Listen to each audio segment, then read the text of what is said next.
Tiwari classes में आपका स्वागत है। आज आप अलंकार धारणा का विकास भाग 3 का ऑडियो सुनने जा रहे हैं। प्रथम वर्ग के 3 अर्थालंकार उपमा, रूपक तथा दीपक भरत के नाट्य शास्त्र में विवेचित मूल अलंकार हैं। उपमा का स्वरूप भरत की उपमा के स्वरूप से अभिन्न है। भरत की उपमा के निंदोपमा, प्रशंसोपमा आदि भेदों का भी भामह ने उल्लेख किया है। भामह की प्रतिवस्तुपमा धारणा की भी संभावना भरत की उपमा धारणा में निहित थी। इसीलिए उन्होंने प्रतिवस्तुपमा को उपमा का ही एक भेद माना है। भामह ने उपमा के यथा इव तथा वत यानी साम्यवाचक आदिवाचक शब्दों का भी उल्लेख किया है। यथा तथा इव के अभाव में समासाभिहित उपमा होती है। समास होने पर वाचक शब्दों का लोप हो जाता है। ऐसे स्थल में होने वाली उपमा समासाभिहित कही गई है। इस प्रकार भामह ने प्रकारांतर से उपमा के पूर्ण तथा लुप्ता भेदों का उल्लेख किया है। उपमा का मालोपमा भेद भी निर्दिष्ट है, किंतु भेदोपभेद को अनावश्यक विस्तार मानकर भामह ने उस संदर्भ को समाप्त कर दिया है। निष्कर्षतः भामह की उपमा धारणा भरत की उपमा धारणा से मिलती जुलती ही है। रूपक काव्यालंकार की रूपक धारणा नाट्य शास्त्र की रूपक धारणा से अभिन्न है। भरत की तरह भामह भी गुण सादृश्य के आधार पर उपमेय पर उपमान के आरोप में रूपक अलंकार मानते हैं। भरत ने रूपक के 2 भेद स्वीकार किए हैं, तुल्यावयवलक्षण रूपक तथा किंचित सादृश्य संपन्न रूपक। भामह ने इन्हें समस्त वस्तु विषय रूपक तथा एक देश विवर्ती रूपक कहा है। अब है दीपक। भामह के दीपक अलंकार का स्वरूप भरत के दीपक के ही समान है। अवस्था भेद से इसके आदि, मध्य तथा अंत ये 3 भेद भामह ने स्वीकार किए हैं। अर्थ के दीपन या प्रकाशन करने के कारण यह अलंकार दीपक संज्ञा से अभिहित किया जाता है। यह इसकी अनवरथा संज्ञा है। उसके बाद है आक्षेप। भामह का आक्षेप अलंकार भरत के प्रतिषेध तथा मनोरथ लक्षणों के योग से आविर्भूत है। भरत के अनुसार विपरीत कार्य में किसी के प्रवृत्त होने पर कार्यविज्ञ के द्वारा उसका निवारण प्रतिषेध लक्षण है।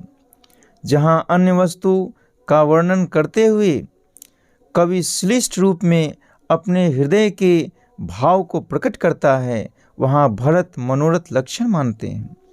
आक्षेप अलंकार में भामह के अनुसार कवि अपने अभीष्ट कथन का निषेध सा करता है। कवि जब अभिप्रेत कथन का आपाततः निषेध सा करता हुआ प्रस्तुत करता है तो कथन की उस भंगी में वैशिष्ट्य आ जाता है। यही आक्षेप अलंकार कहा जाता है। इस अलंकार में इष्ट अर्थ के कथन की धारणा मनोरथ लक्षण से तथा निषेध की धारणा प्रतिषेध लक्षण से ली गई है। इस प्रकार उक्त 2 लक्षणों से तत्व ग्रहण कर आक्षेप अलंकार की रूप रचना हुई है। उसके बाद है अर्थान्तरन्यास। भामह के अर्थान्तरन्यास अलंकार का मूल भी भरत के लक्षणों में ही है। शोभा तथा उदाहरण लक्षणों के मिश्रण से प्रस्तुत अलंकार का आविर्भाव हुआ है। अर्थान्तरन्यास में कथित रूप के समर्थन के लिए उसके अनुगत अन्य अर्थ का उपन्यास होता है। शोभा लक्षण में सिद्ध अर्थ के द्वारा असिद्ध अर्थ की सिद्धि होती है। एक अर्थ से दूसरे अर्थ का साधन इसमें भी होता है। शर्त केवल यह है कि सिद्ध के द्वारा असिद्ध का ही साधन शोभा लक्षण कहा जाता है। अर्थान्तरन्यास में सिद्ध असिद्ध का कोई नियम नहीं है। उदाहरण लक्षण की दूसरी परिभाषा में यह कहा गया है कि जहाँ समान अर्थ से युक्त वाक्य के प्रदर्शन के द्वारा प्रस्तुत अर्थ का साधन होता है वहाँ उदाहरण लक्षण माना जाता है। स्पष्ट है कि शोभा तथा उदाहरण का स्वरूप भामा के अर्थांतरन्यास से मिलता जुलता है। भरत के इन लक्षणों के आधार पर ही परवर्ती आचार्य ने अर्थांतरन्यास अलंकार के स्वरूप की कल्पना की होगी। इसके बाद है व्यतिरेक। भामा के अनुसार व्यतिरेक अलंकार में उपमेय का वैशिष्ट्य प्रतिपादन होता है। प्रस्तुत अलंकार धारणा का उद्गम स्रोत भरत के उपमा अलंकार के साथ अतिशय तथा निर्भासन यानी निर्भासन का पाठांतर माला लक्षणों की धारणा को माना जाता है। अतिशय में उक्त अर्थ से वैशिष्ट का बोध होता है। अभिनव गुप्त ने निर्भासन लक्षण के पाठांतर का निर्देश करते हुए कहा है उसमें अभिषिप्त अर्थ को प्रसिद्धि के लिए अनेक प्रयोजन का वर्णन होता है। व्यतिरेक अलंकार में अभिष्ट अर्थ अर्थात उपमेय की प्रसिद्धि काम्य होती है तथा इस उद्देश्य की सिद्धि के लिए उपमेय का विशेष निदर्शन होता है। स्पष्ट है कि भामह को विशेष निदर्शन को धारणा अतिशय लक्षण से तथा उपमेय की धारणा भरत की ईप्सितार्थ प्रसिद्ध्यर्थ धारणा से प्राप्त हुई और उन दोनों के योग से व्यतिरेक नामक नवीन अलंकार का सृजन हुआ। इसके बाद होता है विभावना। विभावना भरत के उत्तरवर्ती आचार्य की नवीन उद्भावना है। भामह के विभावना लक्षण के अनुसार जहाँ क्रिया का निषेध होने पर भी उसके फल का वर्णन होता है वहाँ विभावना अलंकार माना जाता है। शास्त्रीय दृष्टि से क्रिया और फल में कारण कार्य संबंध है। क्रिया के अभाव में उसके फल की संभावना नहीं हो सकती, किंतु काव्य जगत का सत्य इससे भिन्न है। वहाँ क्रिया का प्रतिषेध कर उसके फल के वर्णन में विशेष चमत्कार आ जाता है। अतः इस प्रकार की भंगी भनीति अलंकारिक मानी जाती है। भरत ने तो अपने किसी अलंकार लक्षण में इस प्रकार की उक्ति भंगी का संकेत किया है और न किसी लक्षण की परिभाषा में ही। यह नहीं कहा जा सकता कि भरत के पूर्व ऐसी उक्तियों का प्रयोग ही नहीं हुआ था। ऋग्वेद संहिता के अनुसार पुरुष आदि सूक्तों में विभावना अलंकार का प्रयोग हुआ है। उदाहरणार्थ चंद्रमा मनसो जातश्चक्षुः सूर्यो अजायत मुखादिन्द्रश्चाग्निश्च प्राणद्वायुर्जायत। यह पुरुष सूक्त का मंत्र अकारण के कार्य के जन्म रूप विभावना का एक उदाहरण है। उसके बाद है समासोक्ति। समासोक्ति अलंकार की कल्पना लक्षण के आधार पर की गई है। भामह के अनुसार समासोक्ति में एक कल्पित अर्थ से उसके समान विशेषण वाले अन्य अर्थ की व्यंजना होती है। कथित तथा अकथित अर्थों में विशेषण साम्य के कारण ऐसा होता है। कार्य लक्षण के एक पाठ में अभिनव गुप्त के अनुसार अर्थांतर के कथन से अन्य अर्थ की प्रतीति पर बल दिया गया है। इसे अर्थापत्ति संज्ञा से अभिहित कहा गया है। समासोक्ति अलंकार तथा इस लक्षण के स्वरूप में विशेष अंतर नहीं। अतः यह अनुमान किया जा सकता है कि उपमा अलंकार तथा इस लक्षण के आधार पर ही समासोक्ति अलंकार की कल्पना की गई होगी। उसके बाद है अतिशयोक्ति।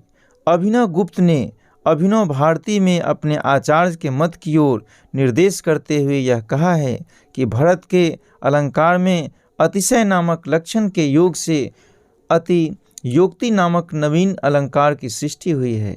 भामह ने अतिशयोक्ति में लोक का अतिक्रमण करने वाले कथन पर बल दिया है।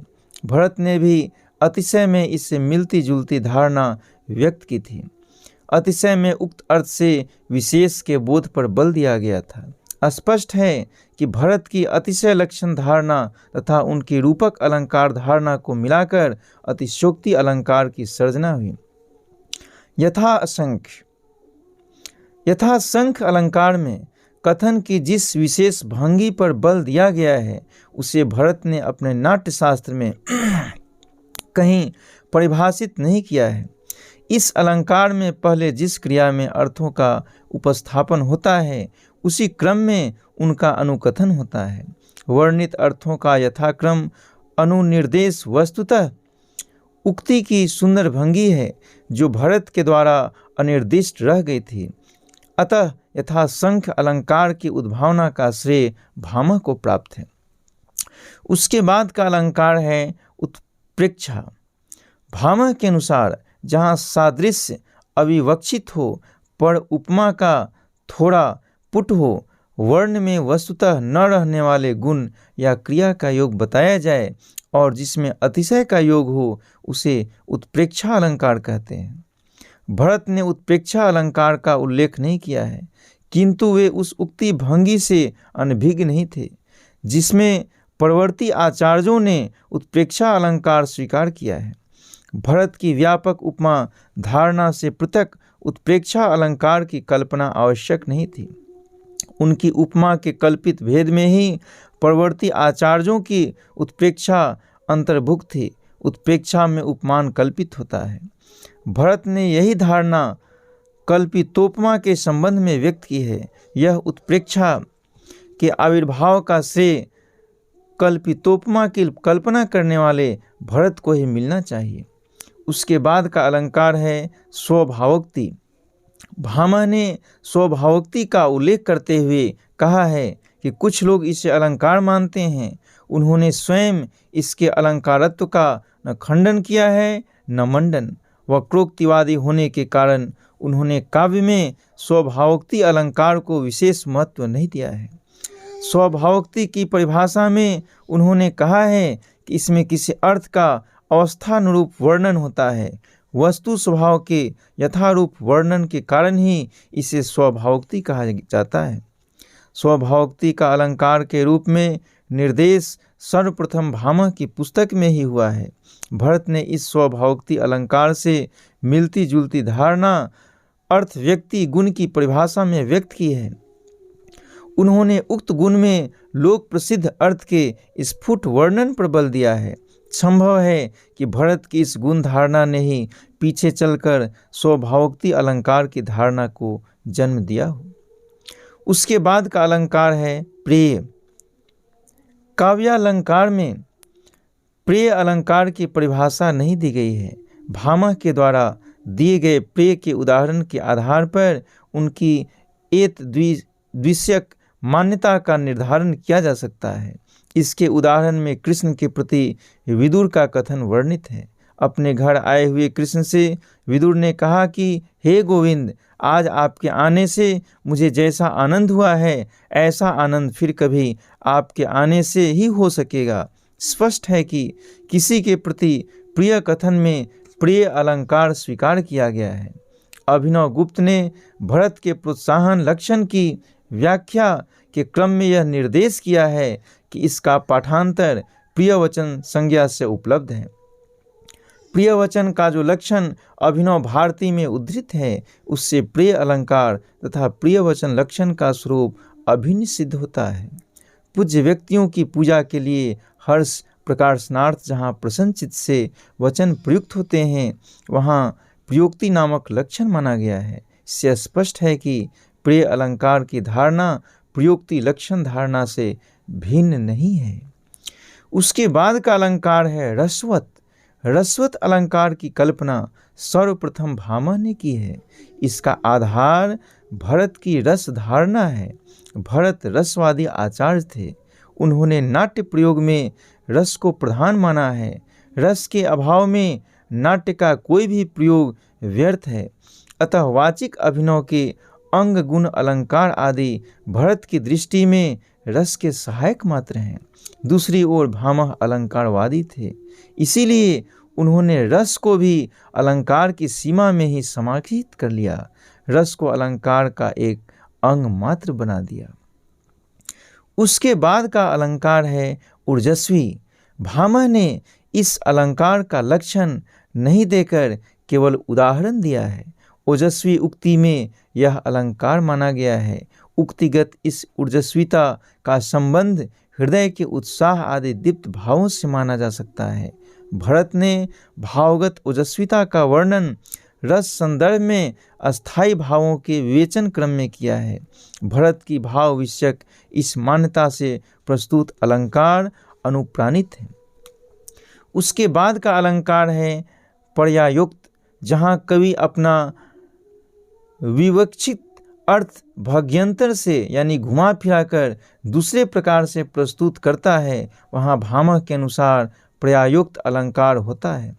दूसरे शब्दों में जहाँ काव्य का साक्षात कथन न होकर अन्य प्रकार से उसका अभिधान होता है, वहाँ पर्यायुक्त अलंकार माना जाता है। यह भामह का नवीन अलंकार है। अन्य प्रकार से कथन पर भरत ने गुणानुवाद लक्षण में विचार किया था। गुणानुवाद के एक पाठ में गौणी वृत्ति की चर्चा की गई है। संभव है भामह को पर्यायुक्त के स्वरूप की कल्पना की प्रेरणा उससे मिली हो। आशा करता हूँ यह ऑडियो आपको पसंद आएगी। धन्यवाद।